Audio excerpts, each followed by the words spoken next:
Professor উজান চৌধুরী, লেখনীতে বন্যা সিকদার। পর্ব সংখ্যা ৭। এখনো বুঝলে না ছোট চাচু? নতুন নতুন বিয়ে করেছে, রুমে একদম ব্র্যান্ড নিউ বউ এসেছে, সো গলায় এমন মশামাছির কামড়ের দাগ তো একটু একটু থাকবেই। অথচ আমাদের সামনে জেন্টালম্যান সাজে এমন ভাব ধরে থাকে যেন কত বড় সাধু পুরুষ। ভাইয়া! ততক্ষণে আরিয়ান দৌড়ে তুবার কাছে চলে গেল। একটুর জন্য প্রাণটা বেরিয়ে যায়নি। হঠাৎ সবার দৃষ্টি গিয়ে আটকে গেল ডাইনিং রুমের সিঁড়ির মুখে। ফর্মাল শার্ট প্যান্ট পরে ধীরে পায়ে নিচে নেমে আসছে ইফাত। তাকে ওভাবে দেখে ডাইনিং রুমের হাসির রোল এক নিমিষে স্তব্ধ হয়ে গেল। সবার চোখ যেন ছানা ভরা।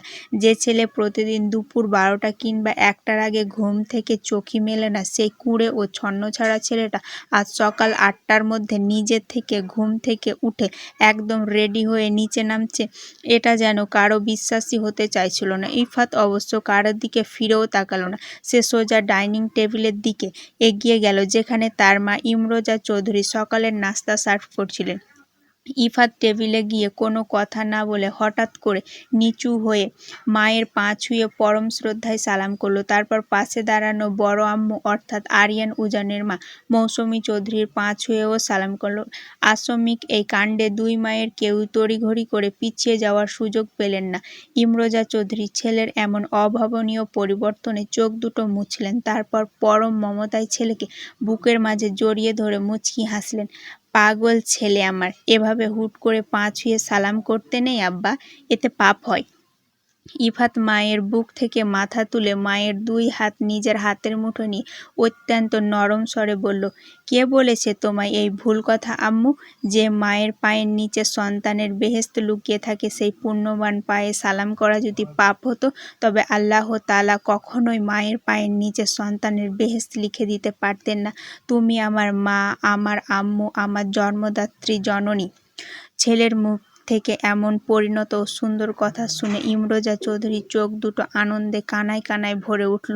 তিনি পরম আদুরে ছেলের কপালে একটা স্নেহের চুমু খেয়ে মনে মনে হাসলেন। যাক, অবশেষে তার এই ছন্নছাড়া অবাধ্য ছেলেটা তবে তার অন্ধকার ও দিশাহীন জীবন থেকে আলোর পথে বেরিয়ে আসতে পেরেছে। তিনি ইফাতের দিকে কিছুটা ঝুঁকে অত্যন্ত নিচু ও ফিসফিসে স্বরে আওড়ালো, তোর মনের ভেতর সেই পবিত্র আশা আল্লাহ খুব জলদি পূরণ করুক আব্বা। আমি মা হয়ে আজ অন্তরের অন্তঃস্থল থেকে আল্লাহর কাছে এটাই চাই। তিনি নিশ্চয় একজন মায়ের আকুতি কখনো খালি হাতে ফিরিয়ে দেবেন না। ইফাত মায়ের কথার অন্তর্নিহিত অর্থ বুঝতে পেরে এক মায়াবী মৃদু হাসল। সে মেহেরের দেওয়া সেই রূপান্তরের কথা মনে করে মনে মনে এক নতুন শক্তি পেল। এরপর সে বড় আম্মুর সাথেও মিষ্টি করে কুশল বিনিময় করে সোজা এসে আরিয়ানের সামনে দাঁড়ালো। তারপর নিজের চপল ভাবটা সম্পূর্ণ লুকিয়ে মুখে এক রাস গম্ভীরতা ফুটিয়ে আওড়ালো, ভাইয়া তাড়াতাড়ি চলো, লেট হয়ে যাবে। আরিয়ান মুখের পরোটা চিবানো বন্ধ করে নিজের জোড়া ভ্রু কুঁচকে বোকার মতো তাকালো। যাবো মানে? কি বলছিস এসব? ভাইয়া প্লিজ, অন্তত আজ একটু সিরিয়াস হও তো। আরে আমি আবার কি করলাম? আর তুই এত সকাল সকাল কর্পোরেট লুক দিয়ে রেডি হয়ে বা কোথায় যাওয়ার জন্য আমাকে তাড়া দিচ্ছিস শুনি? কোথায় আবার? আজ থেকে তোমার সাথে রোজ অফিসে যাব। বয়স তো কম হলো না, এবার তো কিছু একটা করা উচিত, তাই না? হোয়াট? ডাইনিং টেবিলের ওপাশ থেকে সোফা ছেড়ে এক সজোরে চিৎকার দিয়ে উঠলেন ইফাতের বাবা আকবর চৌধুরী। চায়ের কাপটা তার হাত থেকে পড়ে যাওয়ার উপক্রম হলো। যে ছেলে নিজের হাতে এক গ্লাস পানি পর্যন্ত গড়িয়ে খায় না, বাসার একটা ছোট কাজ করতে বললেও সারা বাড়ি মাথায় তোলে, এই ছন্নছাড়া ছেলে আজ থেকে রোজ সকালে অফিসে যাবে, এটা ভাবাও যেন এক মস্ত বড় অলৌকিক ঘটনা। ইফাত একরাত বিরক্তিমাখা দৃষ্টি নিয়ে তার বাবার দিকে তাকালো। এই বাড়িতে কোনো ভালো কাজ করতে গেলেও বিপদ। যখন সে সারাদিন বন্ধুদের সাথে টই টই করে ঘুরে বেড়াতো, কোনো কাজ করতো না, তখন সবাই তাকে বকাঝকা করতো। আর আজ যখন সে নিজের পায়ে দাঁড়াতে চাচ্ছে, তখন সবাই তাকে নিয়ে রসিকতা করছে। ড্যাড, তুমি আসলে কি বলতে চাও বলো তো? যখন তুমি নিজে থেকে আমায় বারবার অফিসে যাওয়ার জন্য জোর করতে তখন আমি যাইনি। সেটা আমার ভুল ছিল, কিন্তু আজ যখন আমি নিজে থেকে দায়িত্ব নিয়ে অফিসে যেতে চাচ্ছি তখনও তোমাদের এত প্রবলেম। আর হ্যাঁ ভাইয়া শোনো, আজকেই অফিসে গিয়ে আমার মাসিক স্যালারি কত হবে তা ফিক্স করে দেবে। আমি আর আজ থেকে বাপ ভাইয়ের পকেটের ফ্রিতে দেওয়া টাকায় এক আনাও চলবো না। অফিসে বাকি সব কর্মচারীদের যেমন যোগ্যতা অনুযায়ী স্যালারি দাও, আমাকেও ঠিক তেমনটাই দেবে, বুঝলে? আকবর চৌধুরী ছেলের এই রুদ্র ও পরিণত রূপ দেখে সম্পূর্ণ চমকে গেলেন। ছেলের মুখের ওপর অমন গম্ভীর ও দায়িত্বশীল কথা তিনি এত বছরেও শোনেননি। তবে ছেলের এই জেদ দেখে তার মনের ভেতর এক বিশাল আনন্দের বন্যা বয়ে গেল। মনে মনে ভাবলেন, দেরি করে হলেও ছেলেটা অবশেষে নিজের ভবিষ্যৎ আর জীবনের মূল্য বুঝতে পেরেছে। এদিকে উজান সোফা ছেড়ে উঠে দাঁড়ালো। সে ইফাতের দিকে এগিয়ে গিয়ে তার কাঁধে একটা আলতো চাপড় দিয়ে মৃদু হেসে বলল, বেস্ট অফ লাক দোস্ত, তোর এই নতুন শুরুর জন্য অনেক শুভকামনা রইল। আচ্ছা আমি এবার আসি, লেট হয়ে যাচ্ছে। উজান সদর দরজার কাছাকাছি যেতে ঠিক তখনই কোথা থেকে মৌ তড়িৎ গতিতে চিলের মতো ছুটে এসে পেছন থেকে উজানকে শক্ত করে জড়িয়ে ধরল। বেচারা উজান আসমিক এই অতর্কিত আক্রমণে তীব্র ভয় আর আতঙ্কে এক লাফে প্রায় 2 হাত দূরে সরে গেল। পরক্ষণে পেছনে তাকিয়ে মৌকে ওভাবে দাঁড়িয়ে থাকতে দেখে তার বুক থেকে এক মস্ত বড় ভয়ের খাঁচা নেমে গেল। সে নিজের বিরক্তিমাখা চোখ দুটো বড় বড় করে রাগান্বিত কণ্ঠে চেঁচিয়ে উঠল, এই ইডিয়েট মেয়ে, সকাল সকাল আমাকে এভাবে হার্ট অ্যাটাক করিয়ে মার্ডার করতে চাও? আর বাসার সবার সামনে এভাবে জড়িয়ে ধরলে কেন? লজ্জা শরমের মাথা কি একদম চিবিয়ে খেয়ে ফেলেছ? মৌ উজানের ওই রাগী ধমক শুনে বিন্দুমাত্র দমল না, বরং নিজের ওড়নাটা আঙ্গুলে জড়াতে জড়াতে বলল, সব সময় শুধু শুধু আমার ওপর এমন চিল্লাবেন না তো। আমি কি ইচ্ছে করে সবার সামনে আপনাকে ওভাবে জড়িয়ে ধরেছি নাকি? আর একটু প্লিজ আমার সাথে রুমে চলুন। এই মেয়ে, তোমার প্রবলেম কি? একটু আগে আমার সাথে এত বড় ঝগড়া করলে আর এখন আবার কোন আক্কেলে আমায় রুমে যেতে বলছো? রুমে আরশোলা ঢুকেছে, প্লিজ চলুন না আমার সাথে, আমার বড্ড ভয় করছে। সামান্য একটা আরশোলা দেখে তোমার এত ভয়? আর আমি এখন কোনো মতে তোমার সাথে উপরে যেতে পারবো না, আমার ভার্সিটিতে প্রথম ক্লাস আছে। তোমার ভয় লাগলে তুমি অন্য কোথাও গিয়ে চুপচাপ বসে থাকো। প্লিজ প্রফেসর সাহেব, একটিবারের জন্য চলুন না, প্লিজ প্লিজ প্লিজ। মৌ এবার উজানের শার্টের হাতা ধরে একদম ঝুলে পড়ল। উজান ডাইনিং টেবিলের দিকে এক পলক তাকালো, তারপর সে এক দীর্ঘশ্বাস ফেলে মৌয়ের পিছু পিছু আবার দোতলার রুমের দিকে পা বাড়ালো। উজান রুমে প্রবেশ করা মাত্র মৌ তড়িঘড়ি করে পেছনের দরজাটা লক করে দিল এবং উজান কিছু বুঝে ওঠার আগে সজোরে এক ধাক্কা দিয়ে বিছানার ওপর ফেলে দিল। উজান বিছানায় আছড়ে পড়ার সাথে সাথে মৌ নিজের এক লাফে এসে উজানের চওড়া বুকের ওপর পুরোপুরি শুয়ে পড়ল। মৌয়ের এমন আকস্মিক ও মারাত্মক কাণ্ডে উজান একদম স্তব্ধ ও আহাম্মক হয়ে রইল। সে মৌকে নিজের গায়ের ওপর থেকে দূরে সরিয়ে দেওয়ার জন্য আপ্রাণ চেষ্টা করল, কিন্তু সরাতে পারল না। মৌ নিজের ছোট ছোট 2 হাত দিয়ে উজানের শার্ট এমনভাবে আঁকড়ে ধরে রেখেছে যেন কোনোভাবে তাকে ছাড়বে না। উজান এবার দাঁতে দাঁত পিষে চেঁচিয়ে উঠল, এই ফাজিল মেয়ে, তুমি না নিচে বললে রুমে আরশোলা ঢুকেছে, কিন্তু এখন তো দেখছি তুমি রুমে এনে আমার সাথে চরম ফাজলামো করছো। এক্ষুনি নামো আমার ওপর থেকে। মৌ উজানের ধমক শুনে এবার নিজের মুখটা একটু ওপরে তুলল। তার ঠোঁটের কোণে তখন এক মায়াবী ও চপল মুচকি হাসি। সে কোনো কথা না বলে অত্যন্ত পরম মমতায় উজানের ধারালো চিবুকের ওপর আলতো করে নিজের উষ্ণ ঠোঁট দুটো ছুঁয়ে দিল। উজান একদম বিস্ময়কর ও স্তম্ভিত দৃষ্টিতে মৌয়ের মুখের দিকে তাকিয়ে রইল। তার মগজ যেন কাজ করা বন্ধ করে দিয়েছে। এই মেয়েটা দিন দিন কতটা অসভ্য আর বেহায়া হয়ে যাচ্ছে, কোনো বারণ বা ধমক যেন ও কানেই তোলে না। উজান নিজের চোখ দুটো রাঙিয়ে কঠোরভাবে তাকালো, তবুও মৌয়ের মধ্যে সেই নিয়ে বিন্দুমাত্র ভ্রূক্ষেপ বা ভয় দেখা গেল না। সে উজানের কানের লতির কাছে নিজের ঠোঁট দুটো ঠেকিয়ে তপ্ত নিঃশ্বাস ফেলে অত্যন্ত ফিসফিসানি স্বরে আওড়ায়, ভালোবাসি, ভীষণ ভালোবাসি আমার প্রফেসর সাহেব। মৌয়ের মুখ থেকে ওই ভালোবাসি শব্দটা শোনামাত্র উজানের মুখের রং পাল্টে গেল। সে তীব্র এক ঝাটকায় তড়িৎ গতিতে মৌকে নিজের বুকের ওপর থেকে ধাক্কা দিয়ে পাশে ফেলে দিল।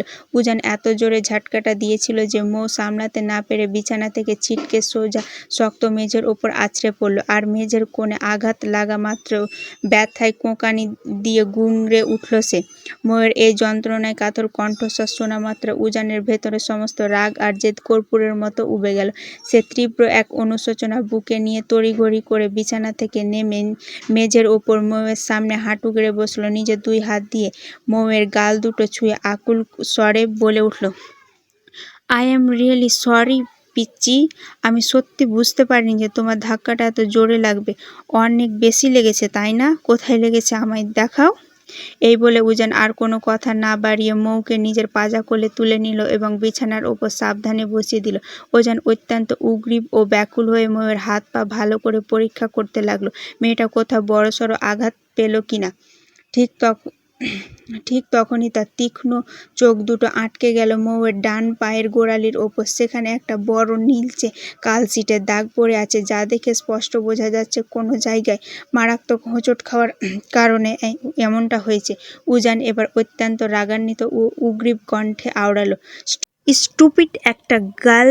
এখানে কিভাবে এত বড় কালশিটের দাগ ফেলে ব্যথা পেলে? হ্যাঁ, ওটা কালকে দুপুরে দৌড়াতে গিয়ে পা মচকে গিয়েছিল। উজান আর 1 সেকেন্ডও দেরি না করে রুম থেকে ফার্স্ট এড বক্সটা এনে বিছানায় বসল। সে নিজের ঠান্ডা হাত দিয়ে মৌয়ের সে আঘাতপ্রাপ্ত লাল নীল হয়ে যাওয়া জায়গাটায় মলম দিয়ে অত্যন্ত আলতো হাতে মালিশ করে দিতে লাগলো। মালিশ করার মাঝেই তার ভেতরের রাগটা আবারও উগরে ওঠে। আস্ত একটা ফাজিল তুমি! নিজের হাত পায়ের কোনো ব্যালেন্স নেই তোমার। সারাদিন পুরো বাসা জুড়ে বানরের মতো এত দৌড়াদৌড়ি কেন করো শুনি? একটু সোজাভাবে শান্ত হয়ে চললে কি মহাভারত অশুদ্ধ হয়ে যায়? এই জন্যই তো কালকে খুঁড়িয়ে খুঁড়িয়ে হাঁটছিলে। তুমি জানো তোমার যদি কোনো বড় ক্ষতি হয়ে যায় তবে আমার। উজান কথা বলতে বলতে মাঝপথে হঠাৎ থেমে গেল। আমার কিছু হলে আপনার কি হতো প্রফেসর সাহেব? মৌ উজানের চোখের দিকে তাকিয়ে প্রশ্নটা করল। মৌয়ের এই সরাসরি প্রশ্নে উজান নিজের ভেতরের আকুলতা টের পেয়ে চট করে স্বাভাবিক হলো। তারপর তোতলা তোতলা স্বরে বলল, আমার আবার কি হবে? আমার কিছু হবে না। তুমি আমার কে হও যে তোমার কিছু হলে আমার দুনিয়া পাল্টে যাবে? হ্যাঁ, তাছাড়া তোমার যদি কোনো ক্ষতি হয় তবে আব্বু আর ড্যাড মিলে আমাকে এই চৌধুরী বাড়ি থেকে ঘাড় ধাক্কা দিয়ে বের করে দেবে। সবাই ভাববে আমি ইচ্ছে করে তোমায় আঘাত করেছি। দেখি পাটা সোজা করো তো। এখন হাঁটতে কোনো প্রবলেম হচ্ছে না তো তোমার? মৌ এবার এক অদ্ভুত ও গভীর অবাক দৃষ্টিতে উজানের সেই রূপের দিকে তাকিয়ে রইল। মনে মনে ভাবল, এই অদ্ভুত মানুষটা মুখে সারাদিন দাবি করে যে সে মৌকে একটুও ভালোবাসে না, অথচ তার প্রতি উজানের এই যত্ন আর কেয়ারিং তো অন্য কথা বলে। মৌ যদি কোনোদিন রাগ করে না খেয়ে ঘুমিয়ে পড়ে তবে এই উজান মাঝরাতে তাকে ঘুম থেকে তুলে নিজের হাতে লোকমা খাইয়ে দেয়। মৌ উজানের বুকে না জড়িয়ে ঘুম আসে না বলে সে রোজ রাতে শত কাজ থাকলেও জলদি বাসায় ফিরে মৌকে নিজে থেকে বুকে টেনে নিয়ে ঘুমায়। মৌয়ের জামা কাপড় থেকে শুরু করে তার প্রয়োজনীয় প্রতিটা ছোটোখাটো জিনিস সে মুখে চাওয়ার আগেই উজান অলৌকিকভাবে তার চোখের সামনে এনে হাজির করে দেয়। তবুও এই মানুষটা নাকি মৌকে ভালোবাসে না। এটা কি আদৌ কোনো সুস্থ মানুষের পক্ষে সম্ভব? হয়তো সম্ভব, কিংবা হয়তো এক মস্ত বড় মিথ্যা অহংকার। মৌ এবার অত্যন্ত নরম সুরে ডাকল, প্রফেসর সাহেব। উজান ফার্স্ট এড বক্সটা গুছিয়ে বলল, বলো। আপনি তো আমায় একটুও ভালোবাসেন না, তাহলে কেন আমার এত যত্ন করেন? আমি মরে গেলেও তো আপনার জীবনে কোনো ফারাক পড়ার কথা নয়, কিন্তু আমি একটুখানি আঘাত পেলে আপনি কেমন পাগল পাগল হয়ে যান। এরপরও কি বলবেন আপনি আমায় সত্যি সত্যি ভালোবাসেন না? মৌয়ের এই অকাঠ্য ও তীক্ষ্ণ প্রশ্নে উজান এক মুহূর্তের জন্য পুরো থমকে গেল। মেয়েটা বয়সে ছোট আর চপল হলে কি হবে? মাঝে মধ্যে এমন কিছু কথা বলে যা সরাসরি বুকে গিয়ে আঘাত করে। উজান বিছানা থেকে উঠে মৌয়ের একদম পাশে গিয়ে বসল। মৌ এক দৃষ্টিতে তার চোখের ভেতরের ভাষা পড়ার চেষ্টা করছিল। উজান নিজের ভেতরের এক তীব্র তপ্ত দীর্ঘশ্বাস ফেলে মাথাটা সামান্য উঁচুর দিকে তুলে অত্যন্ত দৃঢ় গলায় উত্তর দিল, শোনো পিচ্চি, তোমায় আমি মন থেকে নিজের বউ হিসেবে কখনো না মানলেও সামাজিকভাবে আর আইনগত দিকভাবে তুমি এখন আমার বিবাহিতা স্ত্রী। তাই আমার জীবনে তুমি হলে জাস্ট একটা রেসপন্সিবিলিটি। এই রেসপন্সিবিলিটি শব্দটার মানে বুঝো তুমি? এর মানে হলো তুমি আমার দায়িত্ব। পৃথিবীর একটা পুরুষ মানুষ সব কিছু এড়িয়ে যেতে পারলেও তার ঘাড়ে আসা দায়িত্ব সে কখনো এড়িয়ে যেতে পারে না। আমি তোমার যত্ন করি, তোমার দায়িত্ব নেই, তোমার সাথে একই বিছানায় ঘুমাই, তার মানে এই নয় যে আমাদের মধ্যেকার এই জোরপূর্বক সম্পর্কের কোনো উন্নতি হবে। আমরা আজ যেমন আছি আমাদের ফিউচারেও আমাদের সম্পর্ক ঠিক এমনই থাকবে। তবে তোমার যদি মনে হয় যে এই নামমাত্র সম্পর্কে থেকে তুমি তোমার বউয়ের পূর্ণ অধিকার বা ভালোবাসা পাচ্ছ না, তবে তুমি চাইলে আমার লাইফ থেকে চিরকালের মতো চলে যেতে পারো, কারণ আমি তোমাকে কোনো দিনও মন থেকে নিজের স্ত্রীর মর্যাদা বা ভালোবাসা দিতে পারবো না। I am really sorry. মৌয়ের মুখ থেকে কোনো উত্তর শোনার আগে উজান বড় বড় বাঁ ফেলে চলে গেল। মৌ বিছানার ওপর পাথরের মূর্তির মতো বসে ফ্যাল করে উজানের চলে যাওয়ার পথের দিকে তাকিয়ে রইল। এই অদ্ভুত মানুষটাকে সে কোনো সমীকরণ দিয়ে ঠিকমতো বুঝে উঠতে পারে না। এই মানুষটা এক লহমায় এত ভালো, এত কেয়ারিং হয়ে উঠে যে মনে হয় পৃথিবীর শ্রেষ্ঠ স্বামী, আবার ঠিক পরের লহমায় এত নিষ্ঠুর, এত খারাপ হয়ে যায় যে মনে হয় এক আস্ত পাষাণ। মৌ ও দেখবে এই প্রফেসর দায়িত্বের দেওয়ালটা তার ভালোবাসার ঝড়ের সামনে আর কতদিন টিকে থাকতে পারে। পুরো ক্লাসরুম জুড়ে চিৎকার, চিল্লাচিল্লির আর হট্টগোলে কান পাতা দেয়। আজ তাদের ফিজিক্স ক্লাসের জন্য সম্পূর্ণ নতুন একজন প্রফেসর আসার কথা রয়েছে, কিন্তু কে সেই প্রফেসর, কেমন দেখতে হবে তিনি, এই ক্লাস নিয়ে সব। পুরো ক্লাসরুম জুড়ে চিৎকার, চিল্লাচিল্লি আর হট্টগোলে কান পাতা দেয়। আজ তাদের ফিজিক্স ক্লাসের জন্য সম্পূর্ণ নতুন একজন প্রফেসর আসার কথা রয়েছে, কিন্তু কে সেই প্রফেসর, কেমন দেখতে হবেন তিনি, এই নিয়ে ক্লাসের সবার মাঝে কৌতূহলের শেষ নেই। হঠাৎ মৌ নিজের বেস্ট ফ্রেন্ড কাম বোন মেহেরের কাঁধে ক্লান্ত মাথাটা রেখে মিনমিন স্বরে আওড়ালো, মেহু, এখন আবার আমাদের হাড় মাস জ্বালাতে কোন নতুন ইবলিশ শয়তান আসবে বলতো ভাই? এই কলেজের প্রিন্সিপাল বুড়োটাও যে কি পায় রোজ রোজ টিচার চেঞ্জ করে। মেহের নিচু স্বরে জবাব দিল, ঠিক বুঝতে পারছি না রে মৌ, তবে ক্যাম্পাসের সিনিয়র আপুদের মুখে শুনলাম আজ যিনি আমাদের ফিজিক্স ক্লাস নিতে আসছেন তিনি নাকি ভীষণ কড়া আর বদরাগী টাইপের মানুষ, কিন্তু মানুষটা নাকি দেখতে অসম্ভব হ্যান্ডসাম আর ড্যাশিং। মেহেরের মুখে অন্য পুরুষের হ্যান্ডসাম হওয়ার প্রশংসা শুনে মৌ চট করে তার কাঁধ থেকে মাথা তুলে বসল। সে নিজের চোখ দুটো ছোট ছোট বলল, সে যত বড়ই হ্যান্ডসাম হোক না কেন, আমার প্রফেসর সাহেবের মতো হিরো কিন্তু এই দুনিয়ায় কেউ হবে না, বুঝেছিস? কিন্তু একটা জিনিস ভাবতো মেহু, আমার ওই খিটখিটে প্রফেসর সাহেব ঠিক কোন কলেজের প্রফেসর বলতো? আজ তো ওনারও ভার্সিটিতে প্রথম দিন। মেহের কাঁধ ঝাঁকিয়ে বলল, আই ডোন্ট নো। কিন্তু তুই তো ভাইয়াকে জিজ্ঞাসা করতে পারতি কোন কলেজের প্রফেসর। মৌ এবার ভেংচি কেটে মুখটা কালো করে নিল। খাটাস লোক আমায় কিছু বললে তো? তাদের এই ফিসফিসানির মাঝে হঠাৎ গম্ভীর মুখে স্বয়ং কলেজের প্রিন্সিপাল স্যার ক্লাসে প্রবেশ করলেন। প্রিন্সিপাল স্যারকে দেখা মাত্রই পুরো ক্লাসরুমের ওই হইচই এক নিমিষে পিঞ্চপত নীরবতায় রূপ নিল।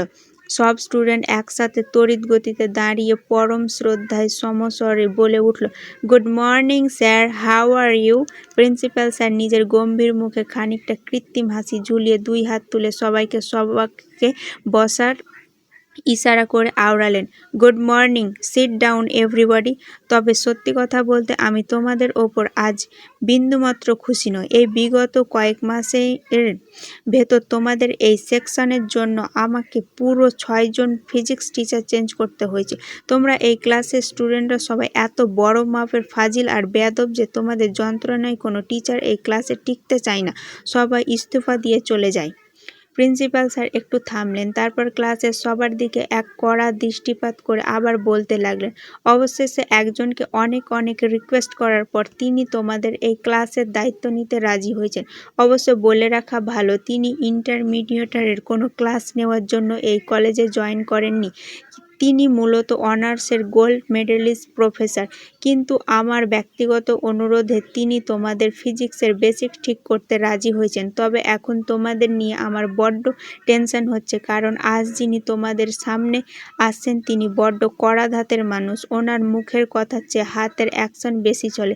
So everybody please welcome mister Ujan Chowdhury.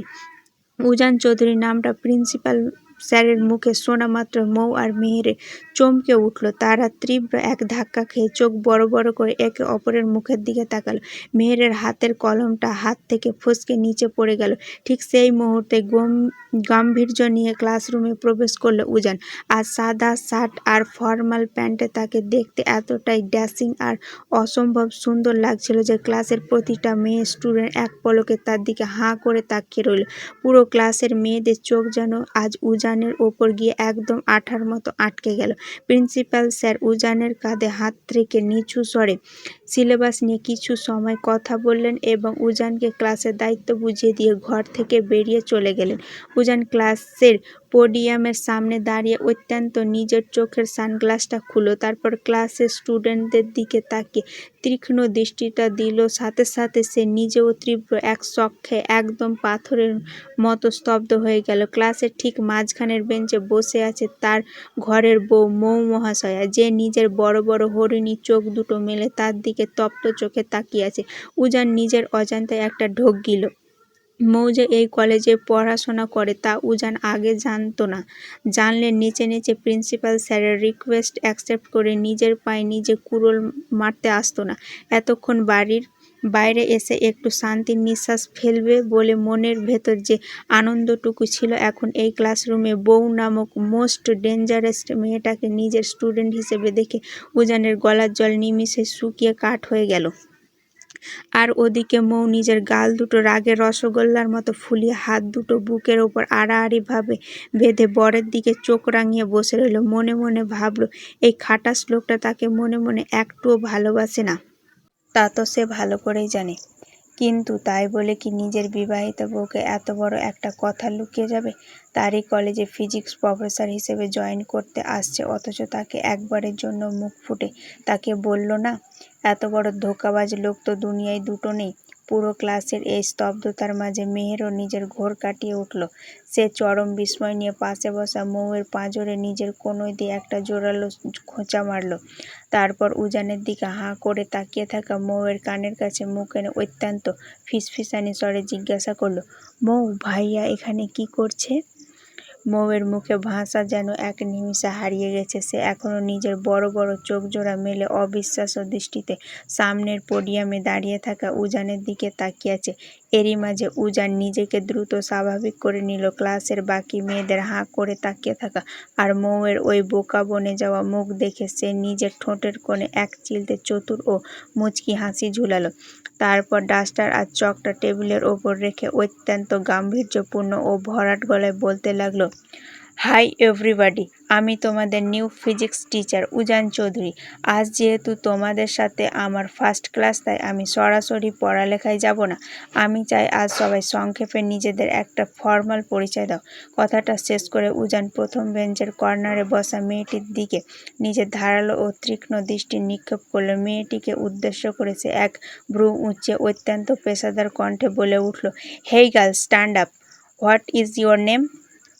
উজান মূলত মৌকে খেপানোর জন্য আর ক্লাসের সবার সামনে নিজের পেশার দায়িত্ব বজায় রাখতে প্রশ্নটা করেছিল, কিন্তু উজান যেদিকে তাকিয়ে প্রশ্নটা করেছিল সে ছিল এই কলেজের সবচেয়ে অহংকারী আর ডানপিটে মেয়ে ললিতা আফরিন। পুরো কলেজে মাসে মাসে মোটা অঙ্কের ডোনেশন দেওয়া মিস্টার আকরাম সাহেবের মেয়ে সে। কলেজের তথাকথিত সুন্দরী ও স্টাইলিশ নারীদের মধ্যে অন্যতম একজন, যার ক্ষমতার দাপটে কলেজের সাধারণ স্টুডেন্ট থেকে শুরু করে অনেক টিচারও মাথা নিচু করে কথা বলেন, নয়তো সামান্য অজুহাতে তাকে সোজা কলেজ থেকে বহিষ্কার করার হুমকি দেওয়া হয়। বাবা আকরাম আফরিন দেশের নামকরা ও বড় মাপের বিজনেসম্যান হওয়ায় ললিতার অহংকারে মাটিতে পা পড়ে না। মেয়েটা বড্ড একরোখা আর জেদি। জীবনে যা চেয়েছে তা যে কোনো মূল্য পেয়েই ছেড়েছে। ললিতা ভাবল, এই হ্যান্ডসাম ও ড্যাশিং প্রফেসর বুঝি তার দিকে তাকে মুগ্ধ হয়ে নামটি জানতে চেয়েছে। সে নিজের ঠোঁটে এক চিলতে চপল হাসি ঝুলিয়ে খানিকটা উজানের দিকে ঝুঁকে এলো এবং আদুরে গলায় বলল, I am Lalita Afrin, mister Akram Afrin সাহেবের ওরফে এই কলেজের মূল প্রতিষ্ঠাতা ও দাতা। আমি উনার একমাত্র মেয়ে। ললিতার ধারণা ছিল তার বাবার নাম আর বিপুল। প্রতিপত্তির কথা শুনলে এই নতুন প্রফেসর ও বাকিদের মতো থতমত খেয়ে তাকে সমীহ করা শুরু করবেন। কিন্তু মেয়েটির এই দেমাকি ও বাড়তি উত্তরে উজান বিন্দুমাত্রে খুশি হল না, বরং তার গম্ভীর মুখবয় আরও শক্ত ও শীতল হয়ে উঠল। সে ললিতার দিকে এক পলক তাকিয়ে অত্যন্ত কড়া ও গম্ভীর্য স্বরে ক্লাসরুম কাঁপিয়ে আওড়াল, জাস্ট শাট আপ! ভুল ত্রুটি ক্ষমা দৃষ্টিতে দেখবেন। যদি ভালো লাগে তো অবশ্যই চ্যানেলটা সাবস্ক্রাইব করবেন।